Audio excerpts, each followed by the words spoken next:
First attempt, what I did is I bought the mandatory books, which is I first bought the Manhattan, the official guide, and I just started going through Manhattan. And again, the similar approach of, I think studying after 5 years out of college. You just go through a lot of material and you'll probably kind of, understand most of the things, and then you give an exam. That is what I started doing. And along with that, I finished my Manhattan. And after that, I also took another prep material because I was struggling in SC. So that is how I started studying. And I think I studied for October, November, December last year, that is 2018. After that, I took a break between because my work was kind of picking up. So I had to kind of leave for January, February.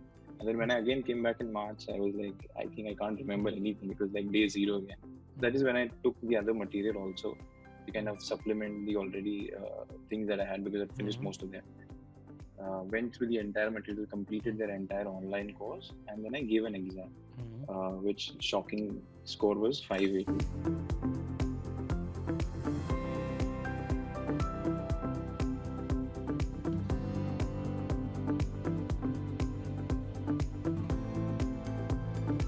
Right. So once after that, I gave, and I knew that SC was one of the main points that I was struggling. And then I asked a few people. I went on a lot of spree of searching for content online. I stumbled on EGMAT.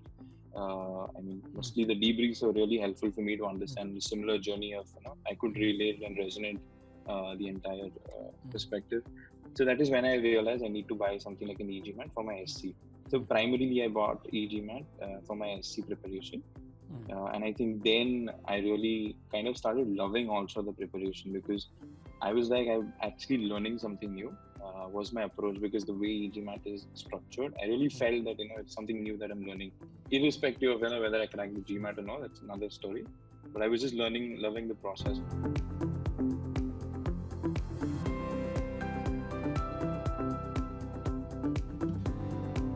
I think the way it's structured is it's very seamless, I feel. And I feel after looking at all the material, I feel it's quite comprehensive. There is no concept that is left out and you are still in an ambiguity. There's no ambiguity mode that you have while solving because I think most of the things are covered by the EGMAT material. Okay. So I think going through that gave that confidence. Yeah. And then did you then apply the meaning-based approach? Yes, totally. Now I was just like a different kind of different Hitesh that I was kind of solving the question. So I was understanding what it was. I was loving it. So whenever I used to read even my other outside EGMAT preparation, when I was to read articles, newspapers, I was very conscious of everything that was happening. And it was anybody used you to could see through it. You could see through. Anyone sent me an email, I started judging that email based on he's not put a modifier. I think I probably went totally into it.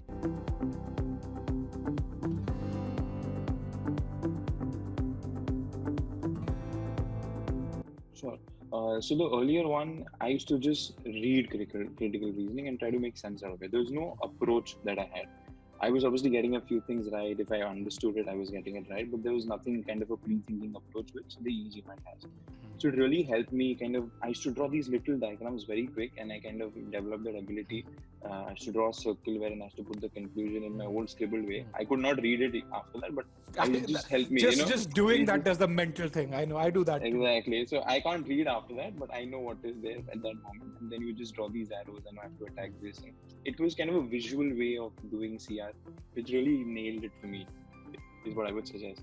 And again, solving the SC kind of becomes the fundamental block for your CR and RC because you could now understand what is written. So I think once you do the SC piece, the other two becomes a key.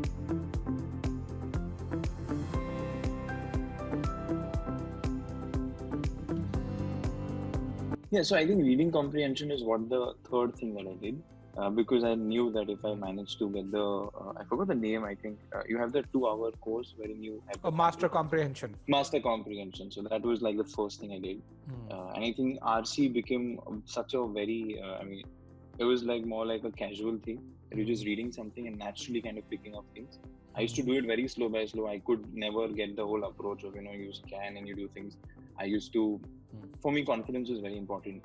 And, knowing what I'm reading gave me the confidence, and I probably only very rarely did I look back at the passage again once I was reading the questions because it was so ingrained in my head what the content is.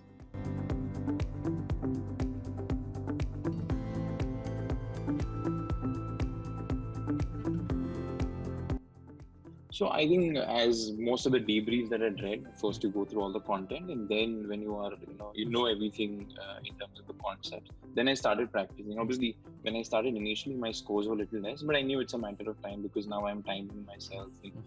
So as I was progressing, I was getting the confidence of being in that zone of 2 minutes or whatever, 1 minute, 30 seconds that I was targeting. So I made sure that every day I solved some questions.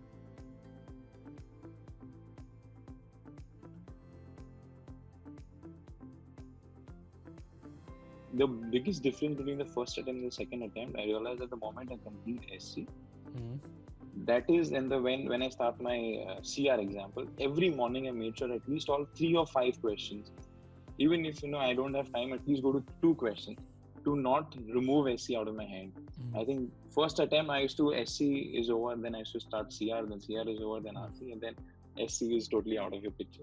Your mind is clear of that. So keeping in touch with those questions every day, it would be a very key factor that I would kind of look back and tell this.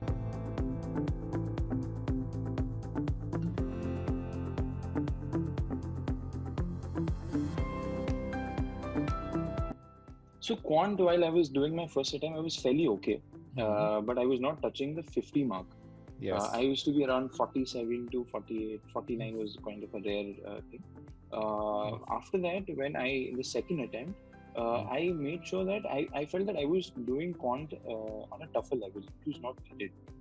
I was just kind of just doing problems for the sake of doing problems, but then I started analyzing what is happening in quant, and that is where I think I got the Q50. That's and good. Even during the exam time, I realized I knew I had given 4 questions that I can leave, not more than 4 questions, because the other question I knew I was getting it right. So I made sure that I was doing a conscious thing. If I'm not able to do at the exam time, I'm talking D-Day. So I left 4 questions, and I think I've got those 4 or 5 questions wrong.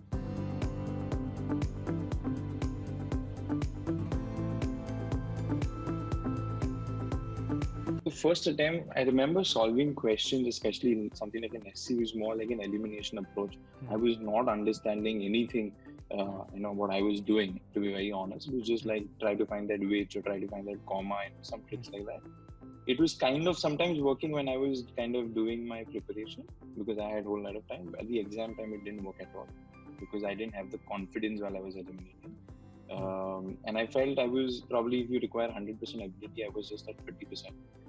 So that confidence, I think, plays a very important role. Knowing what you are doing is a great strength. So that is what I was missing between the first and the second, the major difference of it.